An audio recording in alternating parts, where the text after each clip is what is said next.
Welcome back to the Eclectic Collection Podcast. Today, episode 36, So Close. And oh boy, does that describe exactly how I felt.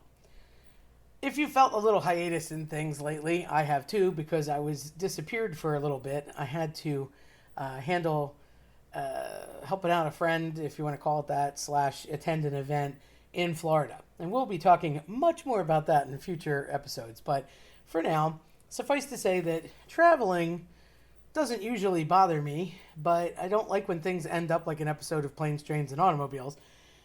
I got down to Florida a few weeks ago, and my flight was seamless. I had absolutely no problem, glitches, time crunch, nothing. It was almost too good to be true, especially in this climate right now of missing flight attendants, missing pilots, people freaking out on airlines, things getting canceled. I was very lucky. Everything was super great. So I was just totally excited that I could get off of the plane, go get my luggage, and I had to meet a prearranged person to pick up a rental car. It was a specialty rental car that had a handicap lift in it, and I went to meet the person. They were there. Everything was great. And they show up with this beautiful, shiny, silver, brand new vehicle. And showed me all the toys and whistles, showed me everything that went with it. It was really cool. I kind of felt like Michael Ryder in Knight Rider, because I could just talk to it and be like, hey, kid, come get me. It was very cool. Had a lot of modern technological whatnots and also very helpful things for handicapped individuals. So I was like, oh, this is great. Thanks for the tutorial. I leave, and I had about a 30-minute drive to get to my resort. The place I was staying was new to me, but GPS, what it is, it was maybe a half hour from the airport. It was in the Orlando area, of course. And I was hitting a little bit of traffic, I would say. I got in about, it was a Saturday night, around 8:30, and it was probably 9 or 9:30 by the time that I got on the road and was able to start moving. So I figured it would be about 10 when I got to the resort. I'd called ahead. Again, everything was totally working out great. Friends of mine were meeting me there, and they weren't quite there yet, but they were going to meet me there, and I had to catch up with them. I was slightly afraid that I was going to be a little bit late, but that's par for the course with me, and they were patiently going to stop by Walmart and pick up some cases of water and things that we needed for the week, so it was no problem. I trek along, no problem at all. 5 minutes away from where it says my destination is, I start to merge from infamous I-4, which is a very, very busy thoroughfare. It's just, honestly, take your life in your hands. People sort of weave in and out with no expectations of safety whatsoever in Florida. I don't know. PA drivers, I think, were a little better than most, but Florida drivers are scary. So they just cut you off, don't care. And a lot of it's tourism, too. So even though the normal people that live there all the time own I-4, it's really not theirs, because you have people coming with all different license plates, constantly weaving in and out and trying to get back and forth to the various theme parks and places. So I understand it's not necessarily Floridians, but everybody's rocking a Florida license plate because we've all rented. And I'm one of them. But I, of course, am following the rules, and it goes down to maybe a mile an hour right where I-4 merges onto 192, which is exactly where I know how to get my bearings. I know I'm close. I thought, it says a 6-minute delay. I'll just wait it out. What am I going to do? So I wait. Eventually traffic stops, and it's a complete standstill despite it being a 6-lane highway. Totally dead stop. I'm in a little bit of traffic behind me, but pretty much I'm at the tail end because I had just arrived. And out of nowhere, bam, I get punched from behind with God knows what vehicle. It made a terrible noise. And unfortunately with car accidents, it always sounds worse than it actually is or even looks. But I wasn't waiting for it. So it was good and bad because I didn't see what was coming behind me, and we were in a dead stop. Me, myself, and I being we, but we were in a dead stop, and I wasn't expecting it, so I was actually a little bit more relaxed. But then, of course, when I got hit, I started freaking out and adrenaline. Within not even 30 seconds later, bam, I get hit again and pushed Thank God my foot was on the brake. I was afraid of hitting the person in front of me. That person thankfully heard and saw the original crash and veered to the right just enough that my rental vehicle did not go into anyone else. So that was a real big win. But at this point, I'm like, are you kidding? So I put the car in park. I turn on my hazards. I jump out. I'm very disoriented. I'm shaking. I'm nervous. And I've certainly been in accidents before, but hit twice within 30 seconds from behind and I'm in a rental, great. So generally speaking, if you're hit from behind, it's not your fault. So I'm at least feeling good that I didn't do this. I didn't hit anybody else. Not my fault. I walk to the back of the vehicle and I see, and I'm in like a minivan situation kind of a thing. And behind me is a little Chevy Malibu with parts, front and back, strewn about all over I-4. Not a good thing. Unfortunately, it's a twin brother-sister set of seniors that are from New York, totally paranoid, totally upset, have never been in an accident before, and they don't know what to do. But I thought, that car is so little, and it's a lot of damage. They were behind me, I thought, in my rear view. Well, it turns out they weren't the ones that did the hitting. Behind them was a large black SUV with a couple of gentlemen in it that, let's just say, they weren't with themselves mentally at all and had zero control of their faculties while driving. We'll go back to them in a second. So I went to the kid's car and I kicked into teacher mode. I was like, are you all right? Is everybody okay? The sister, it was a brother-sister set. The sister was crying. She was really upset. The guy was driving. He was really nice. A little shaken up. I said, okay, put your flashes on, calm down, put the car in park. I told the sister to call their family. And I said, let's go take pictures of everything right now. You never know. I'll go talk to this person behind you. He goes, okay. So I go to the back car, which is what caused the accident. Those two guys don't get out of their car. They don't say anything. They put down their window like we were having a party in the street for fun. And I said, so you okay? And the guy's like, yeah, man, I'm fine. What's going on? And I thought, oh boy, right away I knew this was the equivalent of Cheech and Chong. They were older than me. They were probably, actually, I think they were late 50s, possibly early 60s. And I thought, great, glad to see you're still behaving like you're 15. I said, we're in an accident. We were? Yeah, we were. And you caused it. I did? Yeah, buddy, you did. Have you looked at the parts all over the road that you just caused? I did that? That was me?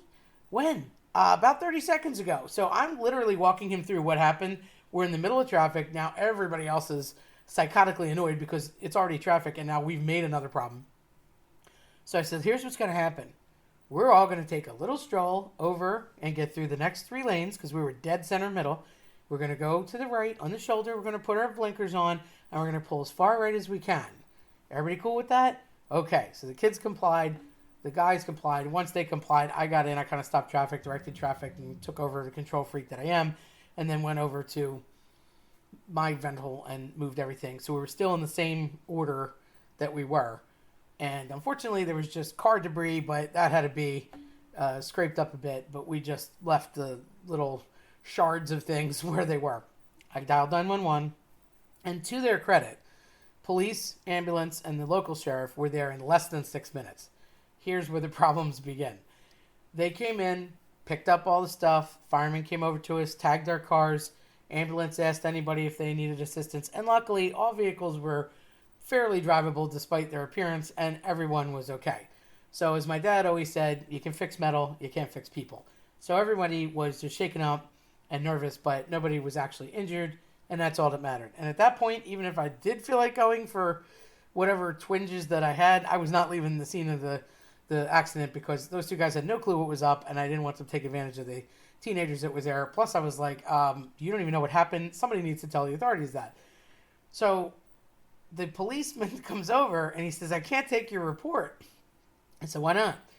He said, I'm not highway patrol, and unfortunately, you're still on the highway. You're less than a mile out, but I can't legally take your report. So I told him my concerns, that not only were we all hit from behind, but that I think those two gentlemen are not quite right.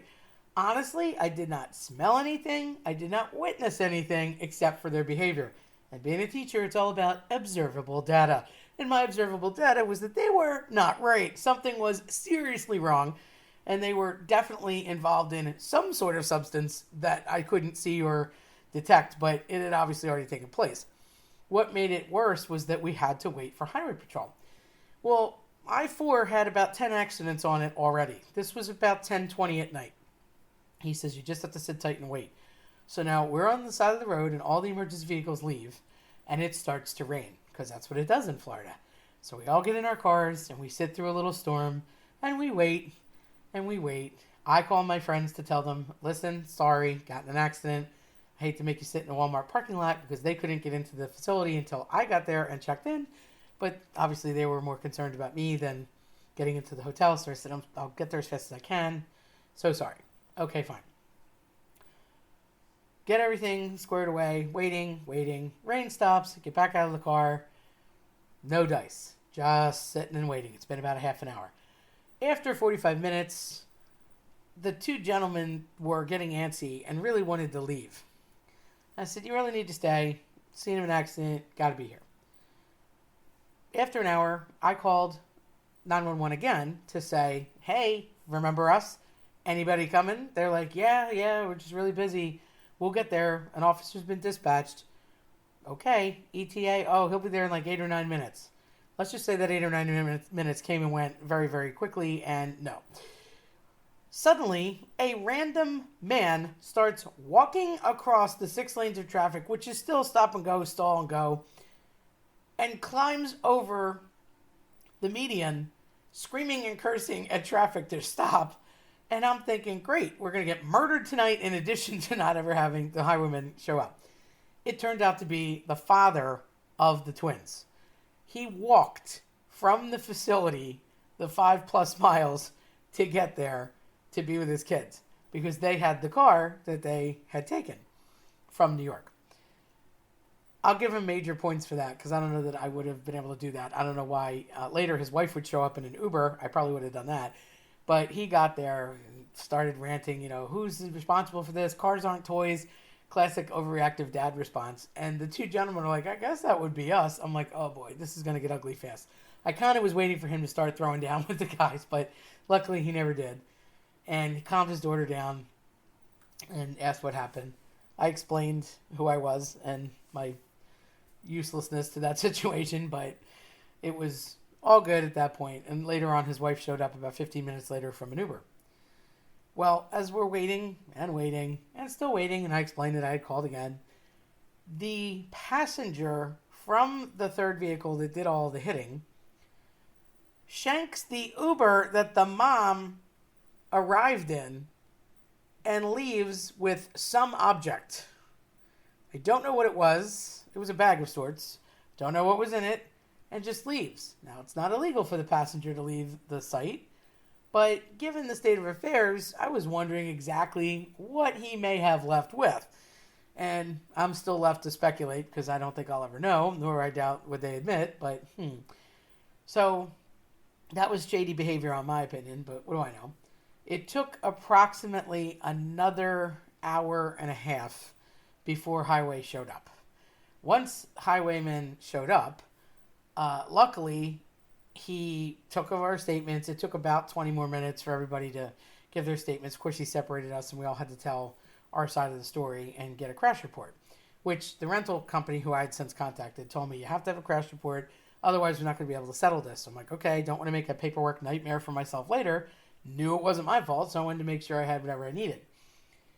As I'm looking at the badge of the policeman, I noticed that he has a Hispanic-sounding last name. So I take a shot in the dark, ask him if he speaks Spanish. He says yes, which was great because I was within earshot of the gentleman and wanted to explain that the other guy left and my thoughts on what exactly was going on and how he scared the kids. So he said, I understand, put it in the report, no problem, life's good. Eventually, everybody was able to give their statement, get a copy, and move on. I come to find out that the kids were not only from New York and I'm from PA, so we were sort of the northerners, but they were actually in the cheer competition that was going on at Disney, which I wasn't involved in, obviously. But the gentleman thought that they were going to pass off that they were there as well. Yet they had no cheer paraphernalia in their vehicle and no child either. So kind of interesting. And the twins would go on to tell me, we were there all night, saw so many teams, didn't see them. So I was like, yeah, kind of, again, shady story. But they were super nice and actually graduating. So hopefully that is happening soon or will happen, and I wish them well. But they were Xander and Kendall, and they were extremely nice kids. And I thought it was interesting because not only were they very mature and well-behaved and totally in a traumatic situation that they hadn't been through before, but when I went to leave and we were all finally good to go, they came up to me, shook my hand, and said, "Thank you so much for keeping us calm and talking us through it. I really appreciate it," which takes a lot to do, especially for an 18-year-old, so I thought that was pretty cool. And again, hopefully it all worked out for everybody. So we go on to our day. I come to find out that they're staying at the same resort that I'm staying in, although unfortunately I would not cross paths with them again, and it was sad that I had to meet them under the circumstances with which I did. But I go home, I go about my week, I do what I have to do. I get back, I talk to the people, and when I went to return the vehicle, luckily I had the least amount of damage, took pictures, gave her the report, explained, and they were super great at the place, told me just let me know when you get home and talk to your insurance. So I said, okay. I go home, I talk to my insurance, I explain the situation, I send them the pictures, I give them the crash report, and about a day or so later, I get a call back from my agent, and he's like, Tara, weird thing. I said, what? He's like, I could verify everything you said. I could verify everything the twins said. Talk to them. Talk to the cop. But the people that caused the accident never even reported it to their insurance company. Turns out the man who evaded the scene was actually the renter, not the man that was driving, which is a no-no. But they didn't see the need or any reason why they had to report that situation because they didn't feel that they were involved in an accident. I said, wow. So I disclosed my thoughts to my agent about what I thought was exactly going on with them. And he said, oh, I would agree. So apparently it's still being dealt with. And luckily it's not my problem to deal with. But wow, total denial. It's amazing how multiple people can see the same situation, and yet somebody always seems to have the view from, I don't know, their head firmly planted not where it belongs, possibly in the ground or in other orifices. It just boggles me. And the other part of that is, it wasn't a hit and run, but I felt like it could have been. Don't be a jerk on the highway. If you're involved in an accident, stop. Check on the human. Who cares about the car? Yes, there's a lot of grief that goes with it. I get it. Yes, insurance rates may go up and it could be horrible. But in the end game, ask yourself if you'd rather have the human or the car. Because I'm pretty sure it should be the human. Just saying. It's just not a cool thing to do. Hitting and running, not cool. Certainly driving under any sort of influence. I never did find out what it is. I hope I do someday, but I get the vibe I won't. Something was not right with those guys. And the sad part is they were adults and should have known better. But you just don't get behind the wheel of a car if you're not able to drive. For whatever reason. I don't care if it's cold medicine, you actually were drinking or doing God knows what, or you just don't feel right, you're sleepy, whatever. More accidents are caused a year by sun glare and people falling asleep at the wheel in reality than a lot of other things. It's sort of like getting struck by lightning or eaten by a shark. You just don't think about those statistics. But it is really popular to...